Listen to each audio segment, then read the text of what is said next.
ധനം സമ്പാദിക്കുവാനുള്ള മനുഷ്യൻ്റെ പരക്കം പാച്ചിൽ വളരെയാണ്. എന്നാൽ എത്ര സമ്പാദിക്കണമെന്നോ എങ്ങനെ സമ്പാദിക്കണമെന്നോ അതെങ്ങനെ ചെലവഴിക്കണമെന്നോ പലർക്കും വ്യക്തതയില്ലാത്തതിനാൽ ജീവിതത്തിൽ കുഴയുകയാണ്. ഈ വിഷയത്തെക്കുറിച്ച് അറിഞ്ഞിരിക്കുന്നത് ജീവിതത്തിലെ പല സംഘർഷങ്ങൾക്കും അയവ് കൊണ്ടുവരും.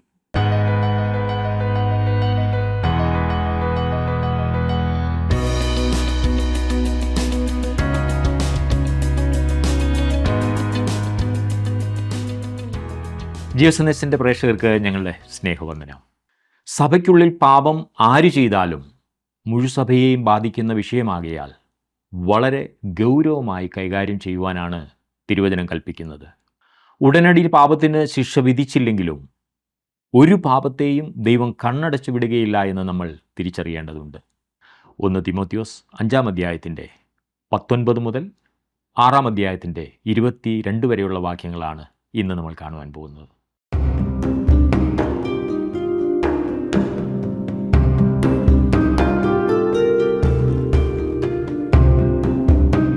വിശുദ്ധ പൗലോസ് തിമോത്തിയോസിന് എഴുതിയ 1 ലേഖനം 5-6 അധ്യായങ്ങളിൽ പ്രാദേശിക സഭയിലെ സ്ഥാനികളുടെ ഉത്തരവാദിത്വത്തെക്കുറിച്ചാണ് നാം കണ്ടുകൊണ്ടിരിക്കുന്നത്. ഇന്നത്തെ സഭയുടെ എല്ലാ തലങ്ങളിലേക്കും ഇറങ്ങിച്ചെല്ലുന്നത് തന്നെയാണ് ഇവിടെ പൗലോസ് തിമോത്തിയോസിനോട് നിർദ്ദേശിക്കുന്നത്. വളരെ പ്രായോഗികവും അർത്ഥവത്തുമായ ഒരു ഭാഗം. പ്രാദേശിക സഭയിലെ വിവിധ വിഭാഗത്തിലുള്ള ആളുകളുമായി ബന്ധപ്പെടേണ്ടത് എങ്ങനെയെന്ന് പൗലോസ് തിമോത്തിയോസിന് നൽകുന്ന നിർദ്ദേശമാണ് 5 അധ്യായത്തിൻ്റെ ആദ്യത്തെ 18 വാക്യങ്ങളിൽ നാം പഠിച്ചത്. ഇനിയും ഏറ്റവും പ്രധാനപ്പെട്ട ഒരു ബന്ധത്തിലേക്കാണ് പൗലോസ് പ്രവേശിക്കുന്നത്. സഭയിലെ ഏറ്റവും ഉയർന്ന സ്ഥാനത്തുള്ള ആളുകളുമായുള്ള ബന്ധം. ഇന്നത്തെ പഠനത്തോടുകൂടി ഈ ലേഖന പഠനം നാം അവസാനിപ്പിക്കുകയാണ്. അതുകൊണ്ട് 5 അധ്യായത്തിൻ്റെ 19 വാക്യം മുതൽ നമുക്കിന്ന് പഠിക്കാം. തിമോത്തിയോസിന് എഴുതിയ 1 ലേഖനം 5 അധ്യായത്തിൻ്റെ 19 വാക്യം.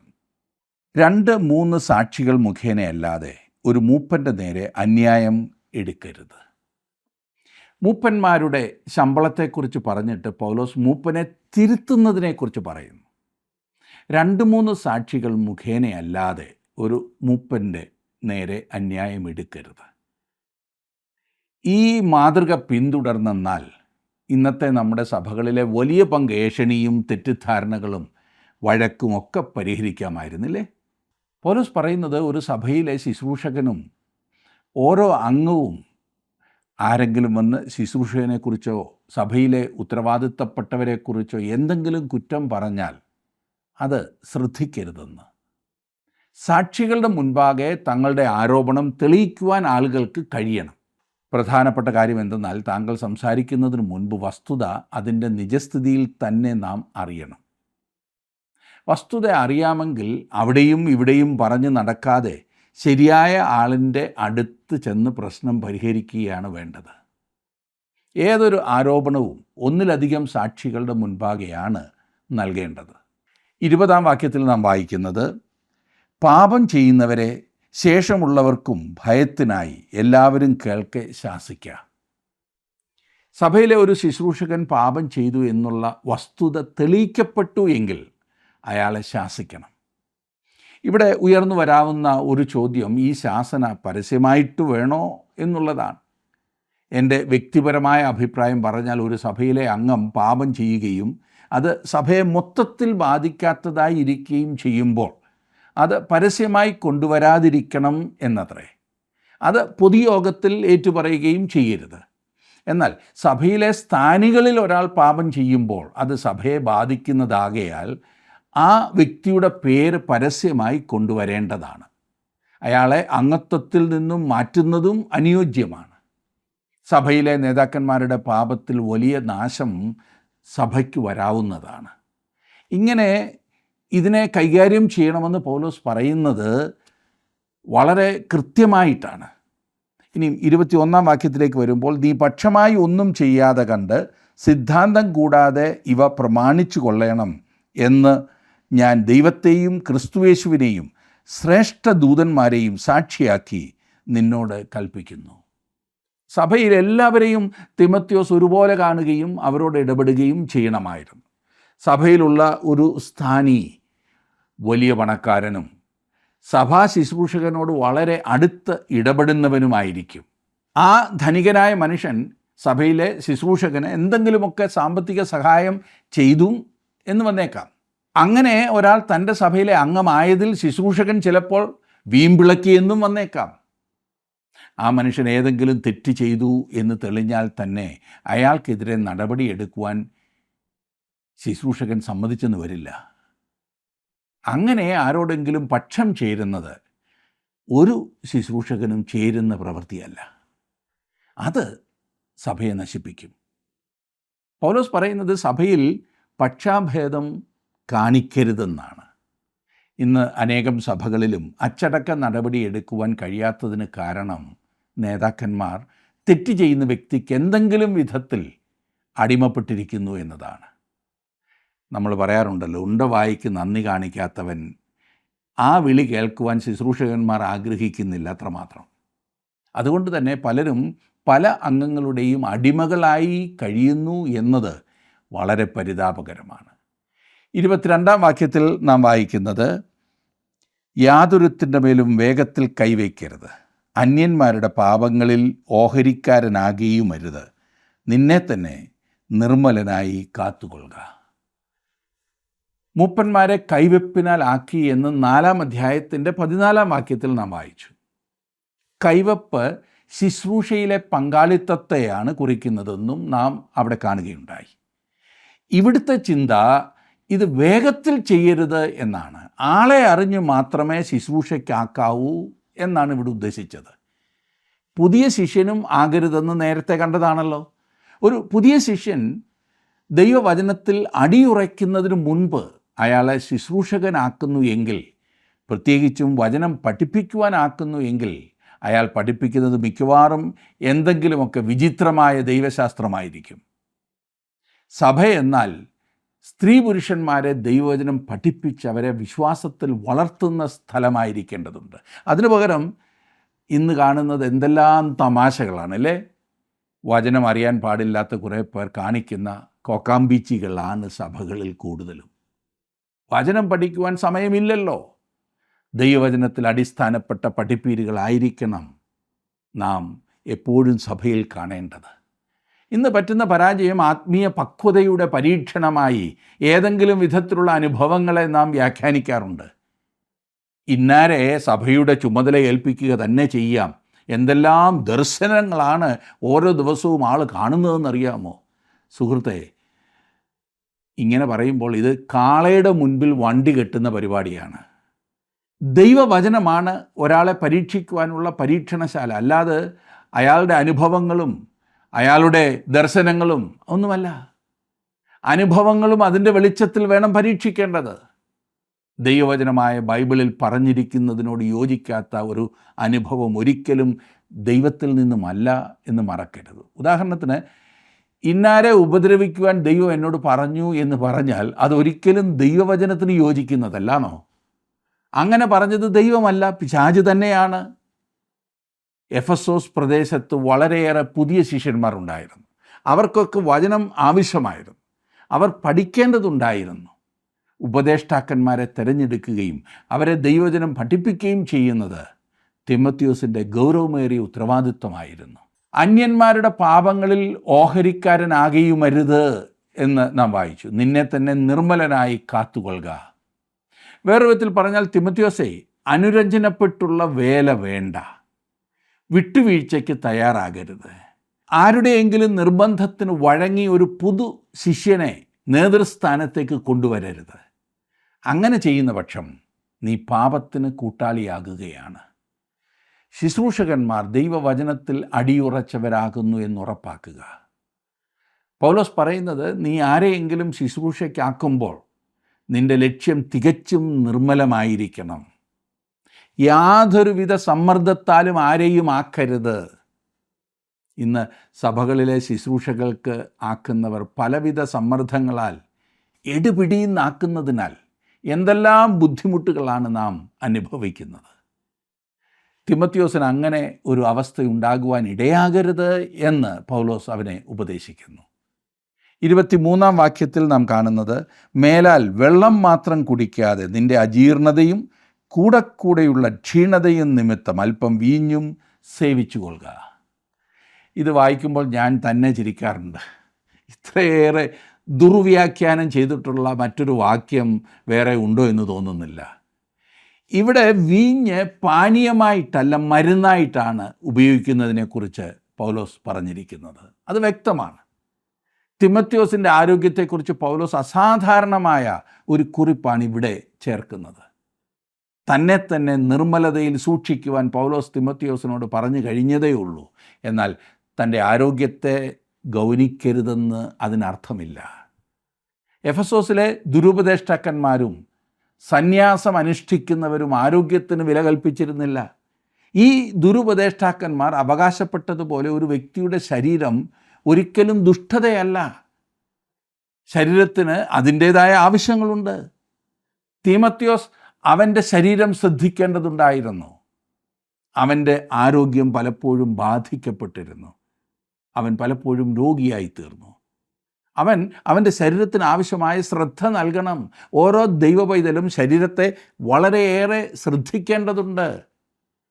ആരോഗ്യത്തെ വളരെ ഗൗരവമായി തന്നെ കാണേണ്ടതുണ്ട്.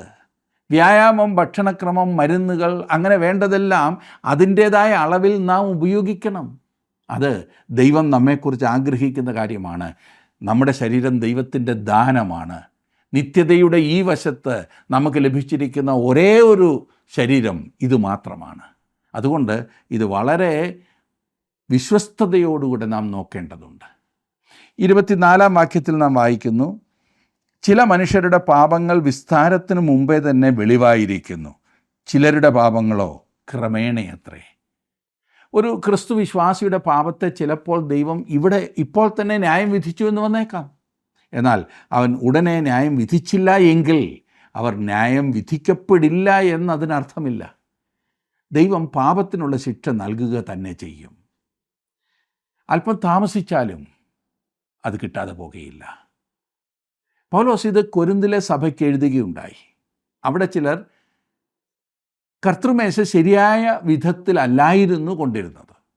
അപ്പോൾ പൗലോസ് പറഞ്ഞു, കൊരിന്ത്യർക്ക് എഴുതിയ 1-ാം ലേഖനം 11-ാം അധ്യായത്തിൻ്റെ 30-ാം വാക്യത്തിൽ, ഇത് ഹേതുവായി നിങ്ങളിൽ പലരും ബലഹീനരും രോഗികളുമാകുന്നു, അനേകരും നിദ്ര കൊള്ളുന്നു എന്ന്.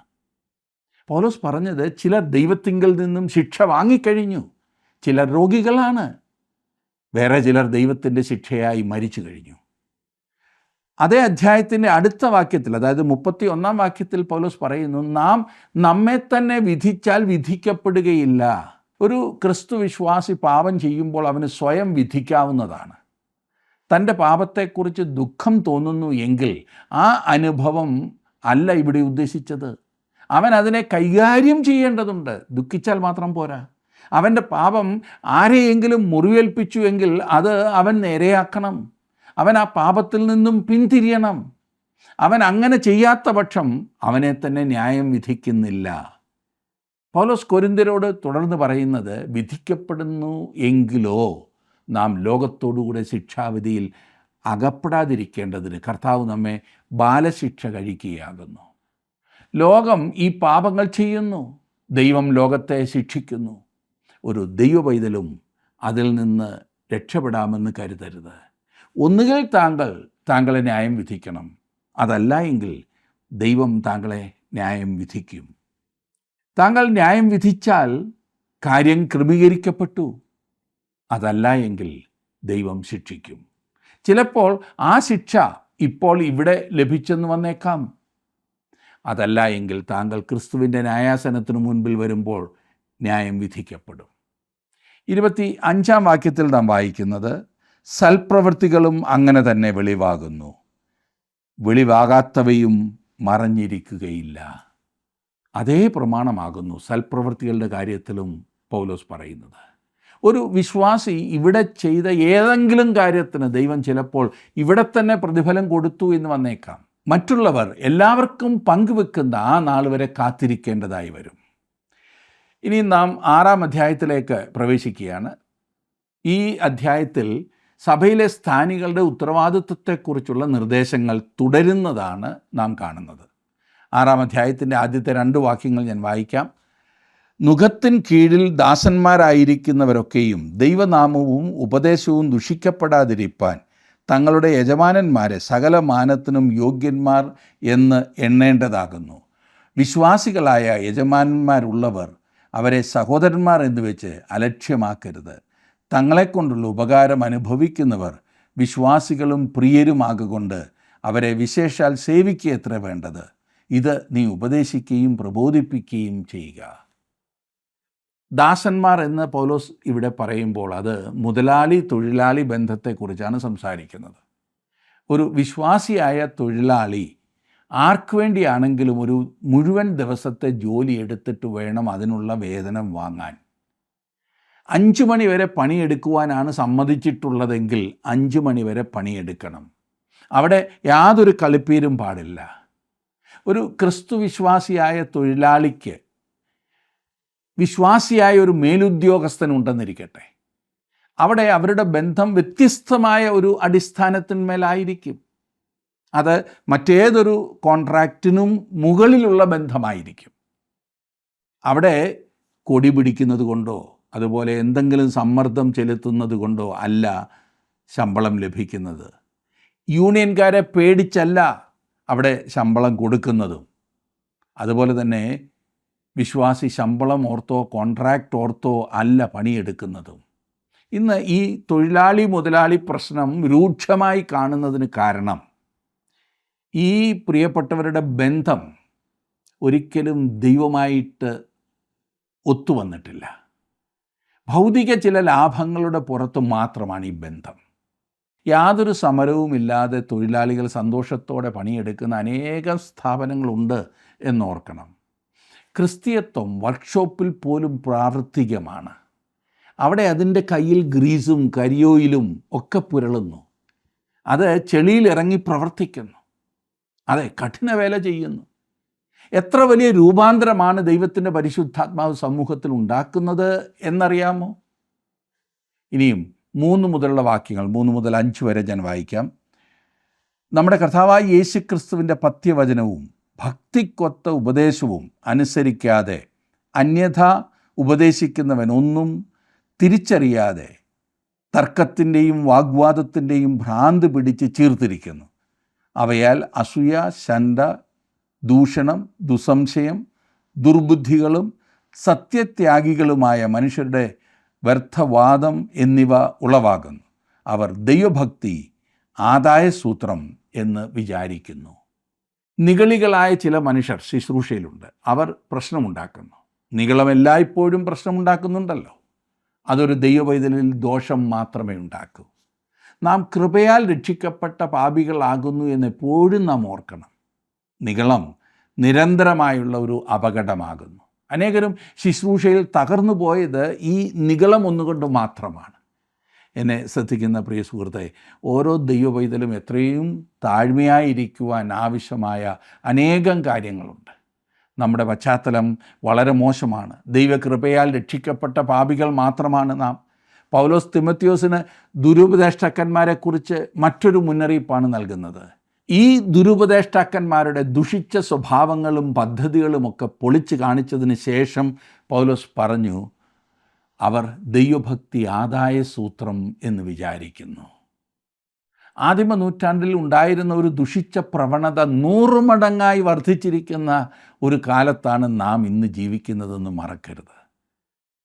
പണമുണ്ടാക്കുവാൻ അല്ലെങ്കിൽ എൻ്റെ സൗകര്യത്തിന് സകലവിധ അന്യായ മാർഗങ്ങളും ശുശ്രൂഷയിലൂടെ ഉപയോഗിക്കുന്ന എത്രയെത്ര ബിരുദന്മാർ, തങ്ങളുടെ ഭക്തി കാണിച്ച് ആദായമുണ്ടാക്കുന്നവർ, സുവിശേഷ വേലയ്ക്ക് ഇറങ്ങി കോടികൾ ഉണ്ടാക്കിയ എത്രയെത്ര ആളുകൾ. അവർക്കതിനുള്ള ന്യായീകരണം കാണും. ദൈവാനുഗ്രഹമെന്ന് അതിനെ വിളിച്ച് തടി തപ്പുവാൻ ശ്രമിക്കുന്നു. 6-ാം വാക്യത്തിൽ നാം വായിക്കുന്നത്, അലംഭാവത്തോടു കൂടിയ ദൈവഭക്തി വലുതായ ആദായം ആകുന്നു താനും. ശുശ്രൂഷയിലെ തെറ്റായ വിധത്തിലുള്ള ആദായമുണ്ടാക്കൽ പറഞ്ഞതിന് ശേഷം ഒരു ക്രിസ്തുവിശ്വാസി യഥാർത്ഥ ആദായമായി കാണേണ്ടത് എന്താകുന്നു എന്ന് പൗലോസ് പറയുന്നു. ഇവിടെ ദൈവഭക്തിയും അലംഭാവവും തമ്മിലുള്ള ബന്ധം നിങ്ങൾ ശ്രദ്ധിച്ചോ? ഇവ രണ്ടും കൂടി എപ്പോഴും കണ്ടെന്ന് വരില്ല. ഭക്തിയുള്ളവരെന്ന് പറയുന്ന പലരും ജീവിതത്തിൽ അതൃപ്തിയോടെ കഴിയുന്നത് അസ്വാഭാവികമല്ല. അങ്ങനെയുള്ളവരെക്കുറിച്ച് പറയുവാൻ കഴിയുന്നത് അലംഭാവത്തോടു കൂടി അല്ലാത്ത ദൈവഭക്തി വലുതായ നഷ്ടമാകുന്നു എന്നത്രേ. ദൈവഭക്തിയുടെ മാർഗം തിരഞ്ഞെടുക്കുമ്പോൾ ഒരു വ്യക്തി അതിനൊരു വില കൊടുക്കേണ്ടതുണ്ട് എന്ന് മറക്കരുത്. കർത്താവ് ആ വിലയെ ക്രൂശ് എന്നാണ് വിളിച്ചത്. ആ വില കൊടുക്കുവാൻ തീരുമാനിക്കുന്ന ചിലർ തങ്ങളുടെ തീരുമാനത്തിൻ്റെ പരിണിത ഫലത്താൽ സന്തോഷം നഷ്ടപ്പെട്ടവരായി കാണപ്പെടുന്നു. വ്യത്യസ്തരായ വിശ്വാസികൾക്ക് ക്രൂശ് വ്യത്യസ്തങ്ങളായ രൂപത്തിലാണ് കാണപ്പെടുന്നത്. ചിലപ്പോൾ ക്ഷീണത്തിൻ്റെ രൂപമാകും, ദാരിദ്ര്യത്തിൻ്റെ രൂപമാകും, പ്രശസ്തിയില്ലായ്മയുടെ രൂപമാകും, പീഡനത്തിൻ്റെയും സമയമില്ലായ്മയുടെയും അന്യായ മാർഗങ്ങളെ അവലംബിക്കാഞ്ഞതിനാൽ ബിസിനസ്സിൽ പരാജയപ്പെട്ടതിൻ്റെയും എല്ലാം രൂപത്തിൽ ഈ ക്രൂശ് ഉണ്ടാകാം. അങ്ങനെ വരുമ്പോൾ ജീവിതത്തിൽ അതൃപ്തി കടന്നു വരുവാൻ സാധ്യതയുണ്ട്. അനുസരണമുള്ളവരെങ്കിലും അസന്തുഷ്ടരായ ഈ കൂട്ടം ലോകത്തിന് നൽകുന്ന സാക്ഷ്യം പരിതാപകരമാണ്. ഇവർ എപ്പോഴും പിറുപിറുക്കുന്നത് പോലെ തോന്നും. ഇങ്ങനെയുള്ളവർ അവരുടെ മക്കൾക്ക് പോലും പലപ്പോഴും കാണിക്കുന്ന മാതൃക തെറ്റായിട്ടുള്ളതാണ്. അതെ, അലംഭാവത്തോടു കൂടിയ ഭക്തി. ഇനിയും 7-ാം വാക്യത്തിലേക്ക് വരുമ്പോൾ അവിടെ നാം കാണുന്നു, ഇഹലോകത്തിലേക്ക് നാം ഒന്നും കൊണ്ടുവന്നിട്ടില്ല, ഇവിടെ നിന്ന് യാതൊന്നും കൊണ്ടുപോകുവാൻ കഴിയുന്നതുമല്ല. സ്വയം വെളിവായിട്ടുള്ള ഒരു പ്രമാണമാണിത്. ഒരിക്കൽ ഒരു കോടീശ്വരൻ മരിക്കുമ്പോൾ അയാളുടെ അനന്തരാവകാശികൾ മുറിക്ക് പുറത്ത് അക്ഷമരായി നിൽക്കുകയായിരുന്നു. അപ്പോൾ ഡോക്ടറും അയാളുടെ വക്കീലും മുറിയിൽ നിന്നും പുറത്തു വന്നു. ഈ ധനികനായ മനുഷ്യൻ മരിച്ചു എന്ന് ഈ ഡോക്ടറുടെയും വക്കീലിൻ്റെയും മുഖത്തെ ഭാവത്തിൽ നിന്നും മനസ്സിലാക്കിയ അനന്തരാവകാശികൾ ചോദിച്ചു, അദ്ദേഹം എന്തുമാത്രം ബാക്കി വെച്ചിട്ടുണ്ട് എന്ന്. അതിന് വക്കീൽ പറഞ്ഞത്, അദ്ദേഹം മുഴുവനും വെച്ചിട്ടാണ് പോയത്, യാതൊന്നും കൂടെ കൊണ്ടുപോയിട്ടില്ല എന്ന്. ഈ ലോകത്തിലേക്ക് നാം ഒന്നും കൊണ്ടുവന്നില്ല, ഇവിടെ നിന്ന് നാം ഒന്നും കൊണ്ടുപോകുവാനും പോകുന്നില്ല. 8-ാം വാക്യത്തിൽ നാം വായിക്കുന്നത്, ഉണ്മാനും ഉടുപ്പാനും ഉണ്ടെങ്കിൽ മതി എന്ന് നാം വിചാരിക്കുക. ഒരു വ്യക്തി സംതൃപ്തിയോടെ കഴിയുവാൻ ആവശ്യമായ അടിസ്ഥാനപരമായ ഭൗതിക ആവശ്യങ്ങളെക്കുറിച്ചാണ് പൗലോസ് ഇവിടെ പറയുന്നത്. ഈ അത്യാവശ്യ കാര്യങ്ങൾ തൻ്റെ മക്കൾക്ക് നൽകാമെന്ന് ദൈവം വാഗ്ദാനം ചെയ്തിട്ടുമുണ്ട്. നാം ഇനിയും 9-ഉം 10-ഉം വാക്യങ്ങളിൽ വായിക്കുന്നത്, ധനികന്മാരാകുവാൻ ആഗ്രഹിക്കുന്നവർ പരീക്ഷയിലും കെണിയിലും കുടുങ്ങുകയും മനുഷ്യർ സംഹാരനാശങ്ങളിൽ മുങ്ങിപ്പോകുവാൻ ഇടവരുന്ന മൗഢ്യവും ദോഷകരവുമായ പല മോഹങ്ങൾക്കും ഇരയായിത്തീരുകയും ചെയ്യുന്നു. ദ്രവ്യാഗ്രഹം സകലവിധ ദോഷത്തിനും മൂലമല്ലോ. ഇത് ചിലർ കാംക്ഷിച്ചിട്ട് വിശ്വാസം വിട്ടുഴന്ന് ബഹുദുഃഖങ്ങൾക്ക് അധീനരായി തീർന്നിരിക്കുന്നു. എത്ര അർത്ഥവത്തായ പ്രസ്താവനകളില്ലേ? സമ്പത്തിനെക്കുറിച്ച് എപ്രകാരം ചിന്തിക്കണം എന്നുള്ള പ്രമാണങ്ങൾ നൽകിയതിന് ശേഷം പൗലോസ് പറയുന്നത്, ഈ ഭാഗത്തെ തെറ്റായ ചിന്തകളാൽ ദൈവമക്കൾ എപ്രകാരമാകുന്നു വഴിതെറ്റിപ്പോകുന്നത് എന്നത്രേ. ആദ്യം ധനികന്മാരാകുവാൻ ആഗ്രഹിക്കുന്നവരെക്കുറിച്ച് പൗലോസ് പറഞ്ഞു. നമുക്ക് ചുറ്റും കാണുന്ന ഒരു യാഥാർത്ഥ്യമല്ല ഇത്. ധനം ഉണ്ടാക്കുവാനുള്ള സാധ്യത വർദ്ധിക്കുന്നതോടൊപ്പം അതിനുള്ള ആർത്തിയും വർദ്ധിക്കുന്നു. ഈ ആർത്തി തങ്ങൾക്ക് ആവശ്യമുള്ളതെല്ലാം സമ്പാദിക്കുന്നതിനായി സകല മൂല്യങ്ങളും കളഞ്ഞു കുളിക്കുവാൻ അനേകരെയും പ്രോത്സാഹിപ്പിക്കുന്ന അപകടത്തിൽ കൊണ്ടെത്തിക്കുന്നു. 11-ാം വാക്യത്തിൽ പൗലോസ് പറയുന്നു, നീയോ ദൈവത്തിൻ്റെ മനുഷ്യനായുള്ളവേ, അത് വിട്ടോടി നീതി, ഭക്തി, വിശ്വാസം, സ്നേഹം, ക്ഷമ, സൗമ്യത എന്നിവയെ പിന്തുടരുക. ഒരു ദൈവമനുഷ്യൻ നേടിയെടുക്കുവാൻ ശ്രമിക്കേണ്ട ഗുണങ്ങൾ ആണ് ഇവിടെ പറഞ്ഞിരിക്കുന്നത്. 12-ാം വാക്യം, വിശ്വാസത്തിൻ്റെ നല്ല പോർ പൊരുതുക, നിത്യജീവനെ പിടിച്ചുകൊള്ളുക. അതിനായി നീ വിളിക്കപ്പെട്ട് അനേകം സാക്ഷികളുടെ മുമ്പാകെ നല്ല സ്വീകാര്യം കഴിച്ചുവല്ലോ. വിശ്വാസത്തിൻ്റെ നല്ല പോർ പൊരുതുക. ഈ പോരാട്ടം ബാഹ്യമോ ആന്തരികമോ ഭൗമികമോ ആത്മികമോ ആകാം. എന്നിട്ട് പറയുകയാണ്, നിത്യജീവനെ പിടിച്ചുകൊള്ളുക. ഞാനൊന്ന് ചോദിക്കട്ടെ, ഒരു വിശ്വാസി എന്നതിനാൽ താങ്കളെ അറസ്റ്റ് ചെയ്ത് കോടതിയിൽ കൊണ്ട് വിസ്തരിച്ചാൽ താങ്കൾ വിശ്വാസിയാകുന്നു എന്ന കുറ്റം ഉള്ള വ്യക്തിയായി കാണപ്പെടുമോ? ഇതത്രേ പൗലോസ് ഇവിടെ സംസാരിക്കുന്നത്. വിശ്വാസത്തിൻ്റെ നല്ല പോർ പൊരുതുക, താങ്കൾ ഒരു ദൈവ പൈതലാകുന്നു എന്ന് വ്യക്തമാകുക. 13 മുതലുള്ള വാക്യങ്ങളിൽ നാം വായിക്കുന്നത്, നീ നിഷ്കളങ്കനും നിരപവാദ്യനുമായി ഈ കൽപ്പന നമ്മുടെ കർത്താവായ യേശുവിൻ്റെ പ്രത്യക്ഷത വരെ പ്രമാണിച്ചു കൊള്ളണം എന്നിങ്ങനെ സകലത്തെയും ജീവിപ്പിക്കുന്ന ദൈവത്തെയും പൊന്തിയോസ് പീലാത്തോസിൻ്റെ മുൻപിൽ നല്ല സ്വീകാര്യം കഴിച്ച ക്രിസ്തു യേശുവിനെയും സാക്ഷി വെച്ച് ഞാൻ നിന്നോട് ആജ്ഞാപിക്കുന്നു. പൗലോസ് പറയുകയാണ്, നീ നിഷ്കളങ്കനും നിരപവാദ്യനുമായി ഈ കൽപ്പന പ്രമാണിച്ചു കൊള്ളണം. പൗലോസ് അവന് നൽകിയ കൽപ്പന പിറുപിറുക്കാതെ ബുദ്ധിമുട്ടാതെ ആചരിക്കണമെന്ന് ഇവിടെ പറയുന്നു. സകലത്തെയും ജീവിപ്പിക്കുന്ന എന്ന് പറഞ്ഞാൽ സകലത്തിനും ജീവൻ നൽകുന്ന ദൈവം എന്നത്രേ. 15 16 വാക്യങ്ങളിൽ, ധന്യനായ ഏകാധിപതിയും രാജാതിരാജാവും കർത്താതികർത്താവും താൻ മാത്രം അമർത്യതയുള്ളവനും അടുത്തുകൂടാത്ത വെളിച്ചത്തിൽ വസിക്കുന്നവനും മനുഷ്യരാരും കാണാത്തവനും കാണാൻ കഴിയാത്തവനുമായവൻ തക്ക സമയത്ത് ആ പ്രത്യക്ഷത വരുത്തും. അവന് ബഹുമാനവും നിത്യബലവും ഉണ്ടാകട്ടെ. ആമേൻ. താൻ മാത്രം അമർത്യതയുള്ളവൻ എന്നും, എന്നാൽ തേജസ്കരിക്കപ്പെട്ട ഒരു ശരീരത്തോടെ മരണത്തെ ജയിച്ച് ഉയർത്തെഴുന്നേറ്റ ഒരേ ഒരുവൻ ക്രിസ്തു മാത്രമാകുന്നു എന്നത്രേ അതിൻ്റെ അർത്ഥം. 17 മുതലുള്ള വാക്യങ്ങളിൽ നാം വായിക്കുമ്പോൾ, ഈ ലോകത്തിലെ ധനവാന്മാരോട് ഉന്നതഭാവം കൂടാതെ ഇരിപ്പാനും നിശ്ചയമില്ലാത്ത ധനത്തിലല്ല നമുക്ക് സകലവും ധാരാളമായി അനുഭവിപ്പാൻ തരുന്ന ദൈവത്തിൽ ആശ വെപ്പാനും നന്മ ചെയ്യുവാനും സൽപ്രവൃത്തികളിൽ സമ്പന്നരായി ദാനശീലരും ഔദാര്യമുള്ളവരുമായി സാക്ഷാലുള്ള ജീവനെ പിടിച്ചുകൊള്ളേണ്ടതിന് വരും കാലത്തേക്ക് നല്ലൊരു അടിസ്ഥാനം നിക്ഷേപിച്ചു കൊള്ളുവാനും ആജ്ഞാപിക്കുക. ഈ ലോകത്തിലെ ധനവാന്മാരോട് ആജ്ഞാപിക്കുക എന്ന് പറഞ്ഞാൽ ഈ വാക്യങ്ങൾ ധനവാന്മാരോടുള്ള ആജ്ഞയാകുന്നു. 22 വരെയുള്ള വാക്യങ്ങൾ, അല്ലയോ തിമത്തിയോസേ, നിന്റെ പക്കൽ ഏൽപ്പിച്ചിരിക്കുന്ന ഉപനിധി കാത്തുകൊണ്ട് ജ്ഞാനമെന്ന് വ്യാജമായി പേർ പറയുന്നതിൻ്റെ ഭക്തിവിരുദ്ധമായ വൃഥാലാപങ്ങളെയും തർക്കസൂത്രങ്ങളെയും ഒഴിഞ്ഞു നിൽക്കുക. ആ ജ്ഞാനം ചിലർ സ്വീകരിച്ച് വിശ്വാസം വിട്ട് തെറ്റിപ്പോയിരിക്കുന്നു. കൃപ നിങ്ങളോടുകൂടെ ഇരിക്കുമാറാകട്ടെ. വേറെ വിധത്തിൽ പറഞ്ഞാൽ, ബുദ്ധിമാനായ ഒരു പ്രസംഗകനായോ അധ്യാപകനായോ വിശ്വാസിയായോ അഭിനയിക്കരുത് എന്നാണ് പറയുന്നത്. നിന്നെ ഏൽപ്പിച്ചിരിക്കുന്നത് വിശ്വസ്തയോടെ നീ ശുശ്രൂഷിക്കുക. നമ്മെ ഏൽപ്പിച്ചിരിക്കുന്ന ഈ ആയുസ്സിലും നമുക്കും അനുവർത്തിക്കുവാൻ സാധിക്കുന്ന അതിമഹത്തായ പാഠങ്ങളല്ലേ ഇത്? അവിടുന്ന് നമ്മോട് പറഞ്ഞിരിക്കുന്നത് അതുപോലെ അനുസരിക്കാൻ നമുക്ക് നമ്മെ തന്നെ ദൈവകരങ്ങളിലേക്ക് സമർപ്പിക്കാം. ദൈവം നിങ്ങളെ അനുഗ്രഹിക്കട്ടെ.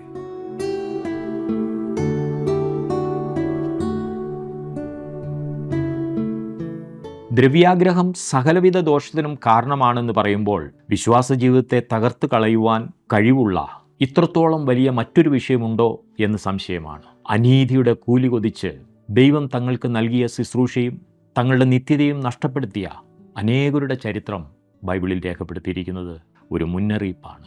ദൈവമാണ് തങ്ങളെ വേലയ്ക്കാക്കിയിരിക്കുന്നതെന്നും ദൈവം അനീതിയുള്ള ദൈവമല്ല എന്നുള്ള തിരിച്ചറിവ് ഓരോ ദൈവമനുഷ്യനും ഉണ്ടായിരിക്കേണ്ടത് ആവശ്യമാണ്.